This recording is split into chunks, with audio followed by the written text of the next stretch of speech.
Adelante. Bien. Estoy viendo. ¿Sí le están viendo? No. ¿No? Si quieres, descomparte y vuelve a compartir. A veces yo veo que eso pasa. Ya. Ahí está. Sí.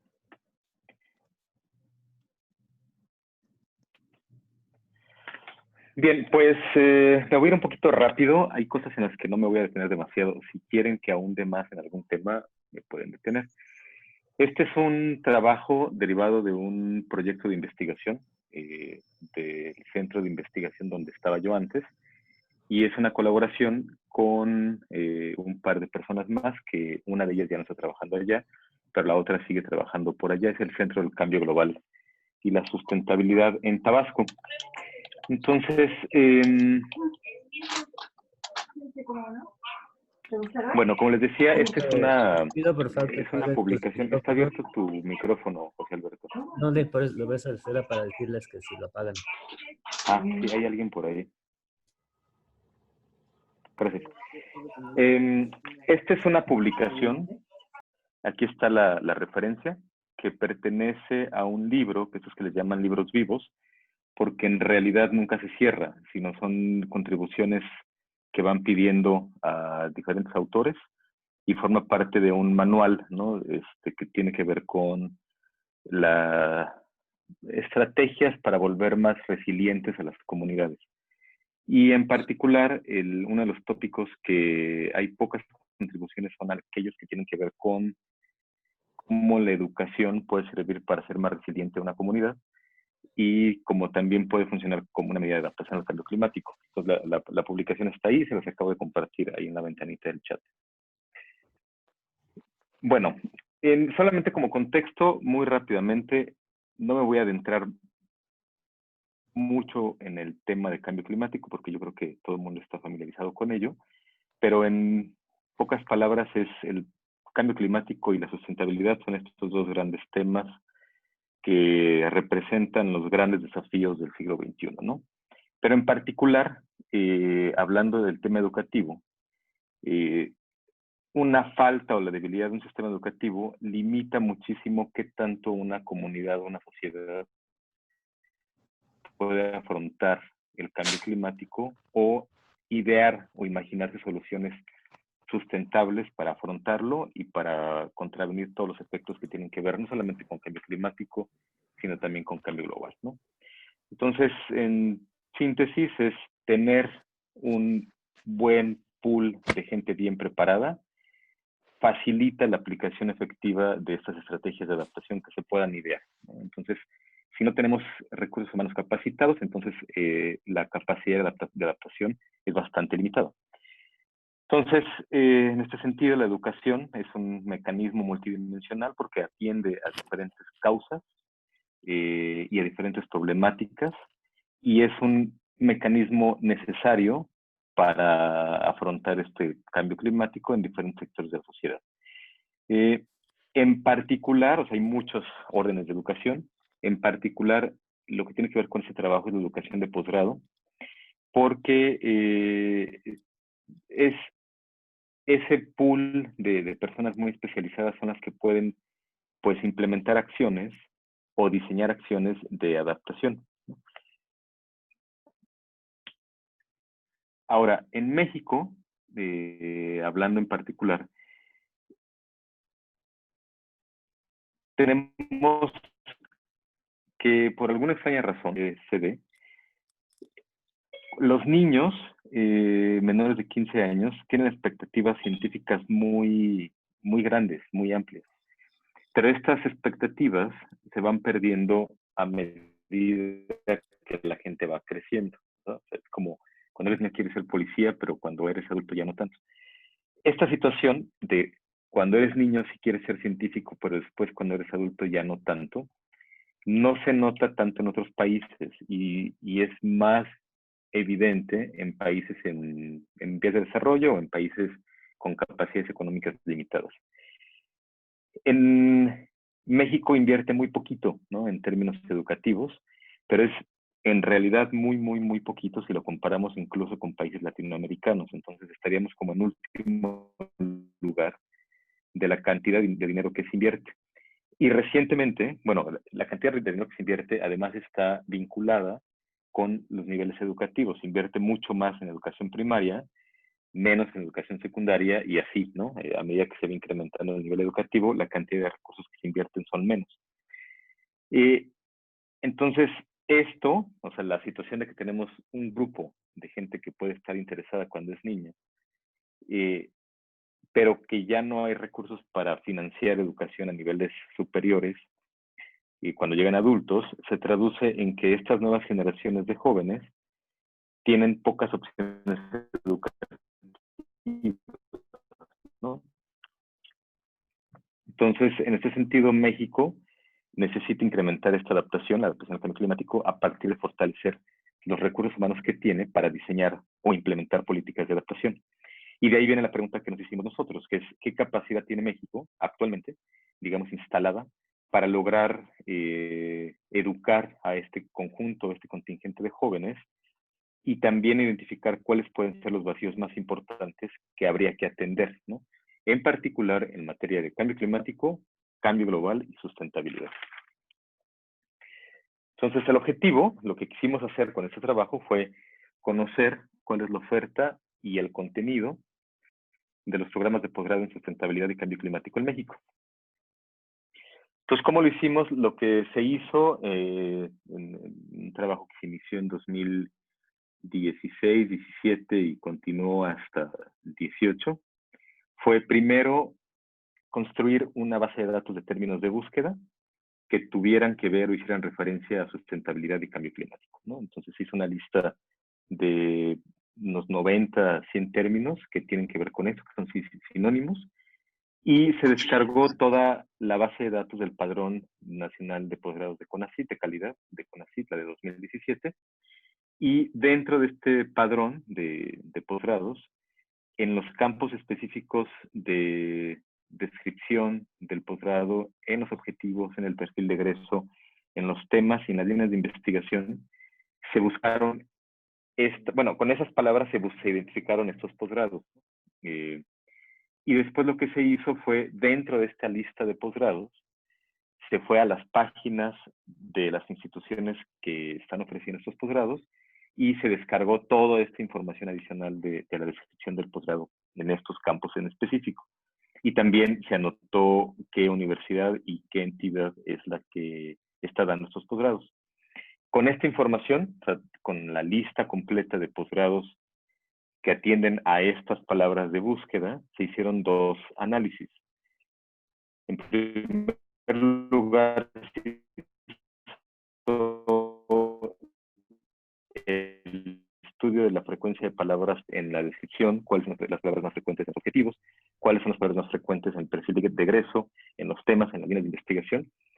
Y esta información es útil o fue útil para identificar los temas que son más o menos estudiados dentro de estos posgrados, ¿no? Y el segundo análisis fue con esta información y con este análisis de contenido, se hizo un análisis de clasificación para identificar grupos temáticos de qué temas están atendiendo estos posgrados, ¿ok? Bueno, entonces, ¿qué encontramos?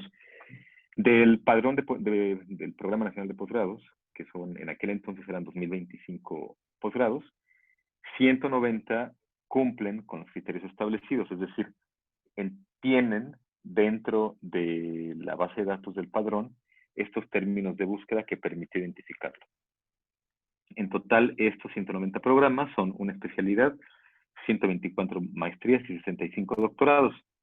Y empezamos a ver más o menos de dónde venían, ¿no? Tanto de los estados, que el estado que tiene mayor número de posgrados en este sentido es el Estado de México, Veracruz y la Ciudad de México, y las universidades con más programas es la UV, la veracruzana, la de Chapingo, el Colegio de Posgraduados, el POLI, la del Estado de México y la Universidad de Guadalajara, ¿no? Son las que cumplen con los criterios y que tienen estos 190 programas de posgrado.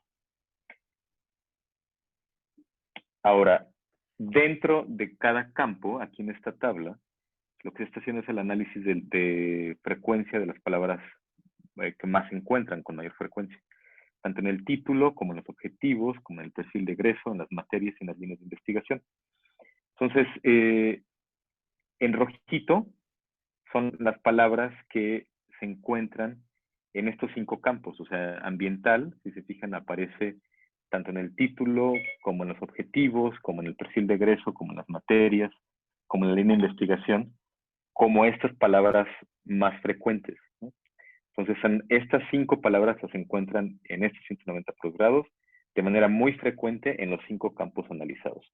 Y aquí están también las palabras otras, ¿no? que forman parte de este contingente de palabras que te permite más o menos delinear cuáles son las temáticas que están abordando los posgrados analizados. Y esta es la misma información, simplemente de manera visual, las palabras más frecuentes en el título. Si se dan cuenta, pues tiene que ver mucho con cuestiones de sustentabilidad, ciencias, desarrollo, recursos naturales, recursos agropecuarios, ecología, ciencias ambientales. Ese es como el campo de posgrados que tienen que ver con estos temas de búsqueda. Y en las materias, porque cada posgrado tiene las materias que están registradas, pues también se repiten muchos estos temas, ¿no? De cuestiones ecológicas, cuestiones ambientales, cuestiones de manejo, desarrollo, muy enfocado hacia temas más biológicos, ¿no? De manera muy, muy, muy significativa. Entonces, luego con esta información, les decía, el segundo análisis que quisimos hacer fue identificar más o menos cuáles grandes grupos están atendiendo estos 190 posgrados, porque hay mucha heterogeneidad, pero en realidad podemos identificar que hay vacíos, o más bien que están agrupados alrededor de algunos grupos. Entonces, lo que hicimos con este análisis de clasificación es agruparlos de acuerdo con la frecuencia de las palabras, y en esta distancia de corte que hicimos, que es donde está la rayita negra, podemos identificar que hay 4 grandes grupos de posgrados de acuerdo con el contenido que tienen, ¿no? Entonces, ahorita vamos a analizar grupo por grupo. Entonces, el primer grupo, que agrupa 27 posgrados, es este que está aquí. Aquí están los títulos de cada uno de los nombres de los posgrados.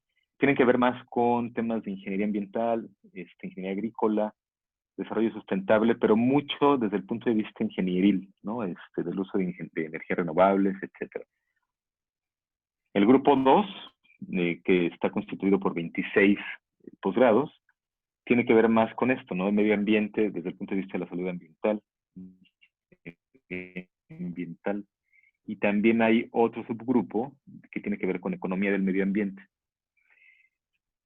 El grupo 3 tiene que ver más con cuestiones agropecuarias y con cuestiones que enfatizan mucho el sentido de la transdisciplina o la interdisciplina o la interacción de diferentes culturas, ¿no? Digamos, las palabras que están por ahí muy presentes. Y el último es el grupo, digamos, de los posgrados más centrados en cuestiones ecológicas de distintos ámbitos, ¿no? Tanto ecológicos terrestres como ecológicos marinos. Entonces, en síntesis, estos 190 posgrados atienden 9 áreas del conocimiento, más o menos, ¿no? Aquellos que tienen que ver con ciencias agrícolas, agropecuarias de la producción, cuestiones de biodiversidad y conservación, cuestiones de desarrollo sustentable y desarrollo rural, economía y administración del el medio ambiente, recursos acuáticos costeros y marinos, cuestiones de interdisciplina, interculturalidad, transdisciplina y medio ambiente, y cuestiones más ingenieriles, ¿no? Que tienen que ver con el uso de energías renovables o como esto de las presas, ¿no? Más propiamente. Pero aquí, dentro de todo este análisis, lo que nos dimos cuenta es que hay un gran ausente, que es la aparición de los términos tanto cambio climático como cambio global dentro de estos títulos, objetivos, perfil de egreso, las materias y las líneas de investigación. No aparecen tal cual, ¿no? Como parte del contingente de las palabras más frecuentes. Entonces lo que hicimos fue hacer una búsqueda más dirigida para seleccionar aquellos programas que en los objetivos y en el perfil de egreso sí mencionan específicamente cambio climático global, que no iban a aparecer en la primer análisis porque no son de las palabras más frecuentes. Entonces lo que hicimos fue, bueno, dentro de estos 190, ¿cuáles sí mencionan cambio climático dentro del objetivo o del perfil de egreso? Entonces son muy poquitos. En realidad aquí está mal el número, son 14 programas que incluyen, son 5 de cambio climático. No, está bien, sí, son 14 en total. Son 14 programas en total que incluyen cambio climático o cambio global dentro de estos dos campos de búsqueda, ¿no? Y además tiene una distribución pues completamente irregular dentro del territorio. Llama muchísimo la atención la ausencia de programas específicos de esto para el sureste mexicano, que además son de las regiones pues más vulnerables, ¿no?, al cambio climático. Pero también hay grandes ausentes, ¿no? En el norte, en toda la parte central de México también hay grandes ausentes. Entonces, en realidad es pues una gran ventana de oportunidad el desarrollar de programas y en pues algunas regiones que puedan ser más vulnerables como el sureste mexicano o las regiones que puedan ser más pobres, ¿no?, del territorio nacional. Este es en síntesis los resultados más importantes del trabajo. Si tienen alguna duda, les pasé ahorita la publicación. Si quisieran que platiquemos más de algo en particular, con todo gusto. Muchas gracias, Beto. Bueno, como la mayoría deben saber, nosotros estamos en el proceso de diseño de un posgrado. Por ahí tenemos una propuesta que hemos ido desarrollando, pero y bueno, y trabajos como pues nos dan más idea de lo que hay y de los huecos, ¿no? Pero sí me gustaría preguntar si alguien de ustedes tiene comentario o preguntas.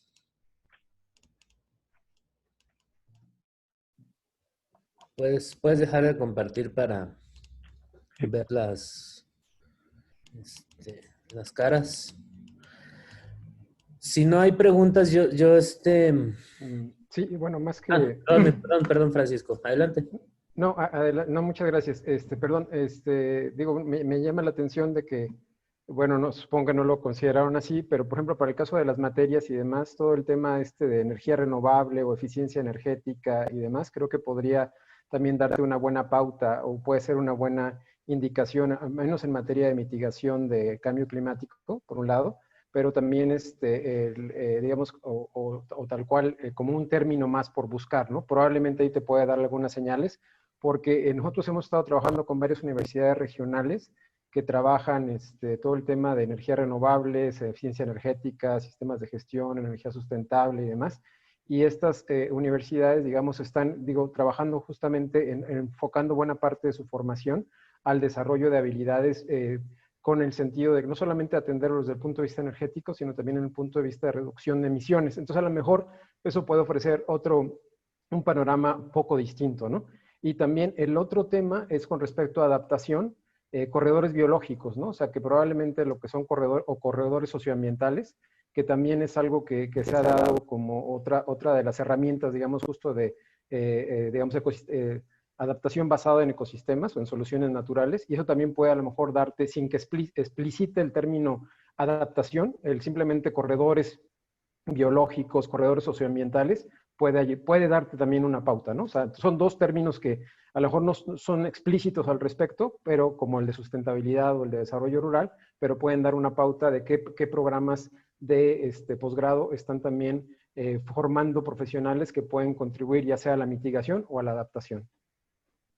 Muchas gracias, Francisco. Beto. Sí, gracias. Nada más una acotación metodológica, que yo creo que tienes toda la razón, Francisco. Aquí, la lista completa de términos de búsqueda es un apéndice, es una lista bastante grande, y estoy casi seguro que se incluye temas de energías renovables. La cuestión es si en el programa de posgrado que está dentro del padrón está incluida. Porque nosotros, o sea, yo conocía así, conocí a los profesores que estaban dando las materias de posgrados muy cercanamente del Ecosur y de la Universidad de Tabasco, y saber, como decías tú, también de la Universidad de la Chontalpa, ¿no? Y saber que están dando materias que tienen que ver con esto. Pero el gran problema es que muchos programas de posgrado lo que están haciendo es, digamos, saltarse los procesos administrativos de registro ante CONACYT. Entonces lo que hacen es que ocupan programas de posgrado que ya están registrados y van modificando en el camino algunas de las materias, pero propiamente dentro del programa de posgrado no está registrado esto. Entonces nosotros lo que hacíamos era, a ver, si la Universidad de Tabasco sabemos que está dando, había una materia que se llamaba cambio climático y no aparecía, ¿por qué no la tienen registrada? Y porque el programa de posgrado tampoco está registrado, ¿no? Pero digamos que si, o sea, yo decía, bueno, eso es una falta, ¿no? Dentro de la metodología. Pero al mismo tiempo, pues sí, también es una llamada de atención a quienes hacemos los programas de posgrado, porque si yo me veo como un estudiante haciendo una búsqueda en Google, no van a aparecer esos programas de posgrado, ¿no? Entonces, más bien es un poco como de pereza académico-administrativa de no llevar a cabo el proceso de actualización de los currículas, ¿no? Para que entonces esté dado de alta dentro de CONACYT y se reconozca que esto tiene. Esta metodología es una metodología muy parecida a otras que evalúan, ¿no? A nivel internacional. Entonces, a mí un cuate de Estados Unidos me decía, o sea, es válido, o sea, de hecho uno de los revisores del artículo me decía, es válido porque cualquier institución que revise los programas de posgrado de México va a encontrar que hay esas faltantes.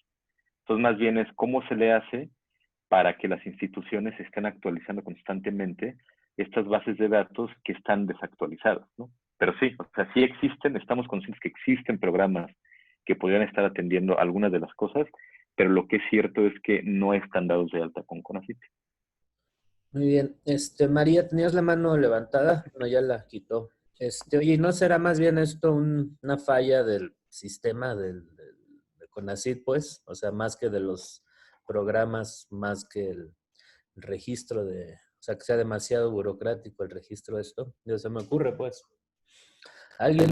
Pues, ¿Alguna? o sea, puede ser, pero después, por ejemplo, cuando hicimos la búsqueda ya muy dirigida de palabras hacia algunos de los posgrados, o sea, digamos, dentro de los 190 programas de posgrado que encontramos, ya esa información la sacamos de su página, ya no fue del CONACYT, sino dentro de 190 programas de posgrado, descargar toda la información de su página y buscar específicamente, así el término cambio climático, solamente aparece en 5 programas.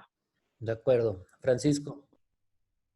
Perdón, nada más rápido, una pregunta. En este listado de términos está el de gestión de carbono, que también es otro que se está utilizando ahora como carbon management, y el segundo como resiliente. No lo tengo presente. Como resiliente. Sí, no lo tengo presente, pero lo podemos checar. Como, sí, lo podemos checar. Ok, y resiliente también, si el término está como, no sé, comunidades resilientes o desarrollo resiliente, no sé, nada más, es pregunta, ¿eh? Sí. Adelante, María. Lo checo, y si quieres lo otro es que Laura por ahí tiene la mano. Adelante, Esto yo sé que no es parte del estudio, Beto, pero a mí lo que me sorprende es que si vemos una oferta de 190 posgrados, pensaríamos que en este país se están generando muchísimas capacidades. Y lo que vemos, o sea, cuando deja todo a nivel federal, o sea, cuando empezamos a trabajar con estados, pues no hay suficiente gente en los estados para trabajar temas ambientales. O sea, solo en algunos estados muy localizados, pero en otros, o sea, tanto organizaciones de la sociedad civil como, o sea, gente que ya trabaja en la incidencia, no en temas, por ejemplo, de docencia, sino así, gente que trabaje en gobierno, gente que trabaja en organizaciones, no hay mucha. Entonces, sería muy interesante en el futuro ver qué pasa con los que se están formando aquí, ¿no? ¿Por qué tenemos todavía ese gran vacío? Ese era mi comentario. De acuerdo. Bueno, no sé si quieres responder. Yo tengo un comentario ahí nada más para esto, María. O sea, creo, no presento ahorita una gráfica, pero en el artículo viene. El enfoque principal de la mayor parte de los posgrados tiene que ver hacia la investigación. Entonces, sí se está formando gente pero el interés de la gente es más hacia la investigación, no hacia eso que estás diciendo tú. Y Laura Alicia tenía alzada la mano hace ratito. Adelante, Laura Alicia. Gracias. Alberto, pues, o sea, dentro de las reflexiones que se me ocurren al momento de visualizar tus resultados es que, o sea, uno de los principales retos de abrir posgrados en sustentabilidad es que, y que además incluyen el contexto de cambio global y de cambio climático, es que se establezca pues un balance en el contenido, ¿no? De los programas, en el contenido curricular de los programas, porque si asumimos que son de sustentabilidad y además incluyen cambio global y cambio climático, pues ya son de carácter multidisciplinar y siempre es muy complejo lograr un balance en el contenido de los programas de este tipo de posgrados. Entonces, me gustaría saber si en sus resultados encontraron algunas pistas acerca de este balance entre materias de corte de ciencias sociales y de ciencias químico-biológicas, como se ha visualizado de alguna manera la parte ecológica. No, o sea, creo que lo acabas de decir, y lo decía yo hace ratito. El desbalance es claro hacia temas más químico-biológicos, dejando de lado la parte más socioeconómica, y claramente está enfocado hacia la parte de investigación y no tanto la parte de gestión, como le decía ahorita María, ¿no? Entonces, si quisiéramos trazar un perfil ideal de qué posgrado hacer, yo diría es algo que tenga que ver con cambio climático, que atienda a este hueco que mencionaba María, ¿no? Que se enfoque mucho más, o sea, que tenga los conocimientos, pero cuyo objetivo no sea hacer investigación, sino hacer gestión, y que balancee lo que decías tú ahorita, Laura, tanto el conocimiento químico, biológico, ecológico, con la parte socioeconómica, ¿no? Ese sería para mí el perfil de posgrado que habría que hacer. Muy bien. Si alguien tiene alguna pregunta más, si quiere póngala en el chat, ¿no? Y pasamos a la siguiente presentación de Raúl. Adelante, él nos va a hablar del poder legislativo y el desarrollo de la justicia ambiental en México, retos y perspectivas. Adelante. Muchas gracias, José Alberto.